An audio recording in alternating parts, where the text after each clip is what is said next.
ప్రధాని మోడీకి నేను ఎందుకు ఓటు వేయాలి? మోడీ ఈ దేశానికి ఏం చేశాడని నేను బీజేపీకి ఓటు వేయాలి? కేవలం రామ మందిరం నిర్మించాడని మోడీకి ఓటు వేయాలా? 10 ఏళ్లలో దేశంలో మోడీ చేసిన అభివృద్ధి ఏంటి? ఇలా ప్రశ్నించే వారి కోసమే ఈ వీడియో చేస్తున్నాను. ఫ్రెండ్స్, మీరు ఈ వీడియోని పూర్తిగా చూశాక వీలైనంత ఎక్కువ మందికి ఈ వీడియోని షేర్ చేయండి. ఇందులో ఉన్న అంశాలన్నీ కూడా నేను పూర్తి ఆధారాల ద్వారా మీకు అందిస్తున్నాను. 76 ఏళ్ల స్వతంత్ర భారతవనంలో కాంగ్రెస్ పార్టీ అత్యధికంగా 55 ఏళ్ల పాటు కేంద్రంలో అధికారంలో ఉంది. బీజేపీ 15 ఏళ్లు అధికారంలో ఉంటే చివరి 10 సంవత్సరాల నుండి మోడీ ప్రధానిగా సేవలు అందిస్తున్నారు.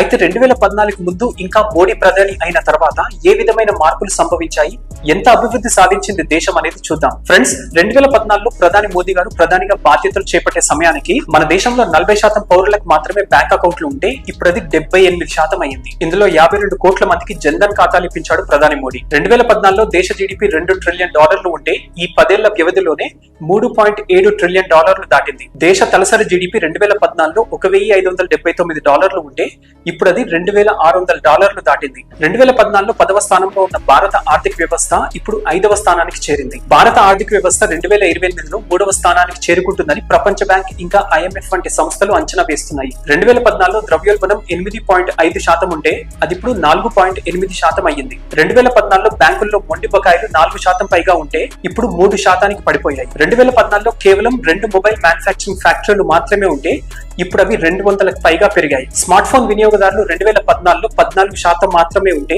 ఇప్పుడు 70% కంటే ఎక్కువ ఉన్నారు. నాడు 1 GB డేటా $268 ఉంటే ఇప్పుడు అది కేవలం $10 అయ్యింది. ఆప్టికల్ ఫైబర్ నెట్వర్క్ 2014 వరకు కేవలం 300 కిలోమీటర్లు మాత్రమే వేస్తే మోడీ హయాంలో ఏకంగా 5.6 లక్షల కిలోమీటర్లు వేసింది. 2014లో 300 స్టార్టప్లు ఉంటే దేశంలో ఇప్పుడు 96,000కు పైగా స్టార్టప్లు ఉన్నాయి. స్టార్టప్ ఎకోసిస్టమ్ నిర్మాణంలో ఇప్పుడు మన దేశం 3వ స్థానంలో ఉంది. ప్రజా సంక్షేమం విషయానికి వస్తే ఆయుష్మాన్ భారత్ పథకం కింద దేశంలోని 13 కోట్ల పేద కుటుంబాలకు 5 లక్షల ఆరోగ్య సంరక్షణ బీమా కల్పిస్తోంది మోదీ ప్రభుత్వం. 2014 వరకు వంట గ్యాస్ కనెక్షన్లు 14.5 కోట్లు మాత్రమే ఉంటే ఇప్పుడు 31.36 కోట్ల కనెక్షన్లు ఉన్నాయి. ఇందులో 10,32 లక్షల ఉజ్వల పథకం లబ్ధిదారులు ఉన్నారు. ఈ 10 ఏళ్లలో మోదీ ప్రభుత్వం ఇల్లు లేని పేద కుటుంబాలకు 4 కోట్ల గృహాలు కట్టించింది. స్వచ్ఛ భారత్ మిషన్ కింద 11 కోట్ల గ్రామీణ గృహాలకు మరుగుదొడ్లు కట్టించింది. శానిటేషన్ కవరేజ్ నాడు దేశంలో 39% మాత్రమే ఉంటే స్వచ్ఛ భారత్ మిషన్ మూలంగా ఇప్పుడు 100% చేరింది. అలాగే దేశంలో 100% గ్రామాలకు విద్యుద్దీకరణ విస్తరించింది. 2014 వరకు 50% మాత్రమే ఉన్న విద్యుత్ లభ్యత ఇప్పుడు 85% పెరిగింది. ఇంకా పనికాహార పథకం కింద 2014లో $150 రోజువారీ వేతనం ఉంటే ఇప్పుడు $300 పెంచింది మోదీ ప్రభుత్వం. 2014లో 29.17% ఉన్న పేదరికం ఇప్పుడు 11.28% పడిపోయింది. 24 కోట్ల మంది ప్రజానికం ఈ 10 ఏళ్లలో పేదరికం నుండి బయటపడ్డారు.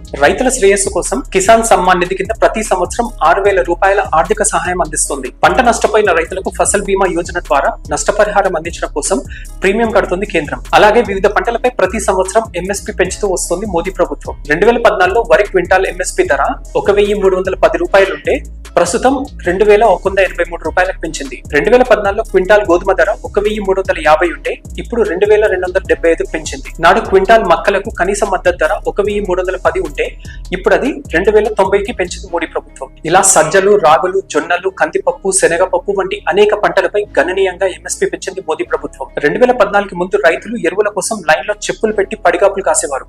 కానీ ఇప్పుడు దేశంలో ఆ పరిస్థితి లేదు. అలాగే మనం విదేశాల నుండి దిగుమతి చేసుకుని 50 కేజీల యూరియా బస్తాపై $2,300 సబ్సిడీ ఇస్తూ రైతులకు $300కి అందిస్తుంది మోదీ ప్రభుత్వం. వాణిజ్య వ్యాపార రంగంలో జరిగినటువంటి మార్పులు చూస్తే ఖాదీ వస్త్రాల సేల్స్ 2014లో 30,000 కోట్లు మాత్రమే ఉంటే ఇప్పుడు సంవత్సరానికి 1,20,000 కోట్ల సేల్స్ అవుతున్నాయి. విదేశాలకు ఎగుమతి చేసే మేడ్ ఇన్ ఇండియా ఆట బొమ్మలు 2014తో పోల్చి చూస్తే నేడు ఏకంగా 230% పెరిగాయి. విదేశాలకు ఎగుమతి చేసే భారతీయ వస్తువులు 2014లో $300 బిలియన్లు ఉంటే 2023లో $760 బిలియన్లకు చేరింది. డిఫెన్స్ ఎగుమతులు 2014లో $686 కోట్లు మాత్రమే ఉంటే 2023వ సంవత్సరంలో $21,800 కోట్ల దాటింది. 2014లో ఫారెక్స్ నిల్వలు $303 బిలియన్ ఉంటే ఇప్పుడు $645 బిలియన్ దాటింది. 2014లో విదేశీ ప్రత్యక్ష పెట్టుబడులు అంటే FDI $36 బిలియన్ ఉంటే ఇప్పుడు $83.5 బిలియన్ దాటింది. Is of doing business rankings విషయానికి వస్తే 2014లో మన దేశం 142వ స్థానంలో ఉంటే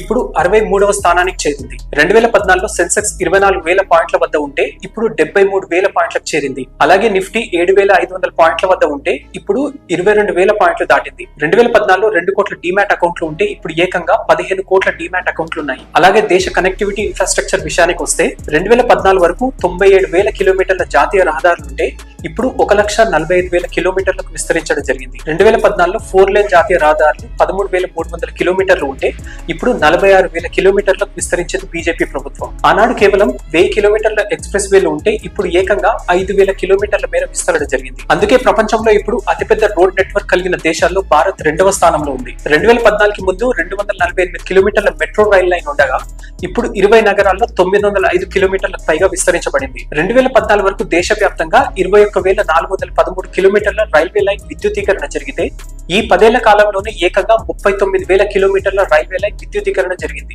2014 వరకు దేశంలో 74 విమానాశ్రయాలుంటే మోడీ ప్రభుత్వం కేవలం 9 ఏళ్లలోనే మరో 74 కొత్త విమానాశ్రయాలను ప్రారంభించింది. స్వాతంత్రం వచ్చిన నాటి నుండి 2014 వరకు 380 మెడికల్ కాలేజీలు స్థాపించబడితే కేవలం 10 ఏళ్లలోనే 326 మెడికల్ కాలేజీలు స్థాపించింది మోడీ ప్రభుత్వం. ఇప్పుడు దేశంలో మొత్తం మెడికల్ కాలేజీల సంఖ్య 706కు పెరిగింది. 2014లో 51,000 ఎంబీబీఎస్ సీట్లు ఉంటే ఇప్పుడు వాటి సంఖ్య 1,07,000కు పెంచింది మోదీ ప్రభుత్వం. 2014 వరకు దేశంలో 7 ఎయిమ్స్ మెడికల్ కాలేజీలు మాత్రమే ఉంటే మోడీ హయాంలో 16 కొత్త ఎయిమ్స్ మెడికల్ కాలేజీలు శాంక్షన్ చేయబడ్డాయి. అందులో 12 ఎయిమ్స్ లలో బోధన ప్రారంభమైంది, ఇంకా 4 నిర్మాణ దశలో ఉన్నాయి. దేశంలో ప్రస్తుతం 23 ఐఐటీలు ఉంటే మోడీ హయాంలో కొత్తగా 7 ఐఐటీలు ప్రారంభించబడ్డాయి. ఇవే కాకుండా ఆర్టికల్ 370 రద్దు, అయోధ్య సమస్య పరిష్కారం, 1 ర్యాంక్ 1 పెన్షన్ అమలు, ట్రిపుల్ తలాక్ రద్దు, సిఏఏ అమలు, కోవిడ్ వ్యాక్సిన్లు, ముద్రా రుణాలు, 24 మెగా ఫుడ్ పార్కులు, కొత్త పార్లమెంట్ భవనం, ఐక్యతా విగ్రహం, national war memorial, Atal Setu, Sudarshan Setu, Chenab వంతెన, Kashi corridor, Mahakal corridor, Dubai లో హిందూ మందిరం, ఇంకా దేశ రక్షణ కోసం పాకిస్తాన్ లోని తీవ్రవాద స్థావరాలపై సర్జికల్ దాడులు, విదేశాల్లో భారత శత్రువులను నిలువరించడం, గాల్వాన్ లో చైనాను నిలువరించడం, ఇతర దేశాల్లో ఉంటూ యుద్ధాల నడుమ చిక్కుకున్న మన వారిని భారత్ కి సురక్షితంగా తీసుకురావడం, ఖతార్ లో జీవిత ఖైదు అనుభవిస్తున్న మన నేవీ అధికారులను సురక్షితంగా స్వదేశానికి తీసుకురావడం, అలాగే విజయవంతంగా ఇస్రో ప్రయోగాలు నిర్వహించడం, వందే భారత్ రైళ్లు, రఫేల్ యుద్ధ విమానాలు, S-400 defence system, INS Vikrant, Tejas వంటి స్వదేశీ యుద్ధ విమానాలు, ఆర్మీ జవాన్లకు బుల్లెట్ ప్రూఫ్ జాకెట్లు, బ్రిటిష్ కాలం నాటి చట్టాలను మార్చడం, బానిస చిహ్నాలను చెరిపివేయడం వంటి ఎన్నో మోడీ హయాంలో మనం చూసాం. ఇవే కాకుండా ఇంకా చాలా ఉన్నాయి. ఫ్రెండ్స్, స్వతంత్ర భారతదేశ చరిత్రలో మనం ఊహించని ఎన్నో గొప్ప మార్పులు గత 10 సంవత్సరాలు మనం చూసాం. నరేంద్ర మోదీ గారు గత 20 ఏళ్లుగా ఏ ఒక్క రోజు సెలవు తీసుకోకుండా అహర్నిశం దేశ ప్రజల సంక్షేమం కోసం, దేశాభివృద్ధి కోసం పనిచేస్తున్నారు. అంతేకాకుండా నేడు విదేశాల్లో మన దేశ గౌరవాన్ని పెంచి భారతీయులందరూ గర్వపడేలా చేశాడు. విదేశాల్లోని నాయకులు మోడీ ఇస్ ద బాస్ అని కీర్తించేలా తన పనితనాన్ని చాటాడు. Prime Minister Modi is the boss. కాబట్టి వచ్చే పార్లమెంట్ ఎన్నికల్లో నరేంద్ర మోదీ గారు చేసిన అభివృద్ధి ఆధారంగా ప్రతి ఒక్కరూ ఆయనకు మద్దతుగా ఉంటారని నేను ఆశిస్తున్నాను. వచ్చే 5 ఏళ్లలో మరిన్ని గొప్ప మార్పులు తెచ్చి మన భారతదేశాన్ని విశ్వగురువుగా ప్రపంచం గుర్తించేలా చేస్తాడు. అది మోదీ గారి గ్యారంటీ. ఫ్రెండ్స్, మీకు ఈ వీడియో నచ్చితే లైక్ చేయండి, వీలైనంత ఎక్కువ మందికి షేర్ చేయండి. అలాగే real Karthik Reddy YouTube channel ని తప్పనిసరిగా సబ్స్క్రైబ్ చేసుకుని నాకు మద్దతుగా నిలవండి. జై హింద్.